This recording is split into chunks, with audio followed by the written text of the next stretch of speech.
Sir என் பேர் ஷர்மிலாங்க sir. நாங்கள் எட்டிப்பட்டி கிராமத்தில் வசிக்கிறோம். எங்கள் ஊரில் வந்து தண்ணி பிரச்சனை அதிகமாக இருக்குது. இப்போ 15-20 வருஷமாகவே சுத்தமாக எங்கள் ஊரில் தண்ணி இல்லை. வாரத்துக்கு ஒரு டைம் 4 குடம் 5 குடம் தண்ணி தாங்க சார் வருது.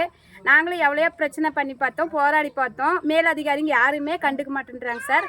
நீங்கள் வந்து இப்போ எத்தனையோ பேர் வந்துட்டாங்க. இப்போ போர்வெல் வந்து போட்டிருக்குறாங்க. கோயில் சுற்றி தாங்க சார் போட்டிருக்குறாங்க. 3-4 போர் போட்டிருக்குறாங்க. கோயில் சுற்றி போட்டதுனால தண்ணி சுத்தமாக வரலைங்க சார். இப்போ வந்து நாங்கள் மேலதிகாரிங்கிட்ட முறையிட்டோங்க சார். எங்களுக்கு வந்து இங்கே ஏரிங்க சார், அது வந்து புறம்போக்கு இடங்க சார். புறம்போக்கு இடத்துல வந்து நேற்று போர்வெல் வண்டி வந்துச்சுங்க சார். வண்டி வந்தது வந்து இப்போ எதிர்க்கு பார்ட்டிங்க வந்து பக்கத்து காட்டுக்காரங்க வந்து அங்கே போடக்கூடாது, ஊருக்கு தண்ணி விடமாட்டோம், எங்கள் பண்ணையமெல்லாம் பாதிக்கும், விவசாயம் பாதிக்கும் அப்படின்னு சொல்லிட்டாங்க சார். அதனால சரி நாங்களாம் போராட்டம் பண்ணாங்க சார். வந்தாங்க சார், எல்லாம் நிறைய பேர் வந்தாங்க.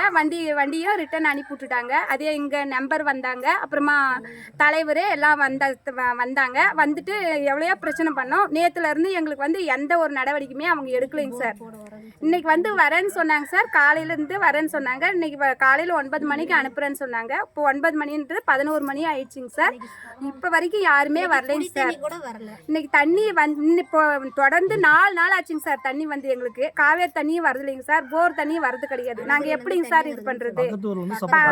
பக்கத்து ஊர்ல இருந்து வருதுங்க சார் தண்ணி. அது 10 குடம் வருங்க சார். அதுக்கே பிரச்சனை நிறைய சார். ஒருத்தருக்கு ஒருத்தர் எல்லாம் பெரிய பிரச்சனையா இருக்குங்க சார் தண்ணிக்கு. இப்போ வந்து அவங்க காட்டுக்காரங்களாம் இருக்கிறாங்க சார். அவங்க வந்து தண்ணி தேவையான அளவுக்கு யூஸ் பண்ணிக்கிறாங்க சார். எங்களுக்கு தண்ணியே கிடையாதுங்க சார். அதுக்கு வந்து நீங்கள் தான் அரசாங்க அதிகாரிங்க தான் எங்களுக்கு சரியான நடவடிக்கை எடுத்து கொடுக்கணுங்க சார். அதே இப்போ பொண்ணுங்களாம் சரி பசங்களும் சரி காலையில் டைமில் ஸ்கூலுக்கு போகிறதா இருந்தாக்கல தண்ணி குளிக்கிறது கூட கிடையாதுங்க சார். எங்கள் ஊரில் பக்கத்து ஊரில் போய்ங்க சார் அவங்களே விட்றாங்க சார். தண்ணி ஒரு 7 குடம் 6 குடம் வருங்க சார். அது பிரச்சனைங்க சார். ஒருத்தருக்கு ஒருத்தர் அடிச்சுக்கிற நிலைமைக்கு எங்களுக்கு வந்துடுது. சார் இங்கேருந்து ஒரு 2 கிலோமீட்டர் வரும், 1.5 கிலோமீட்டர் வருங்க சார் எங்களுக்கு. அவங்க அங்கே வந்து பார்த்து டைமிங் பார்த்து தண்ணி எடுத்து விட்றாங்க. அதுக்கு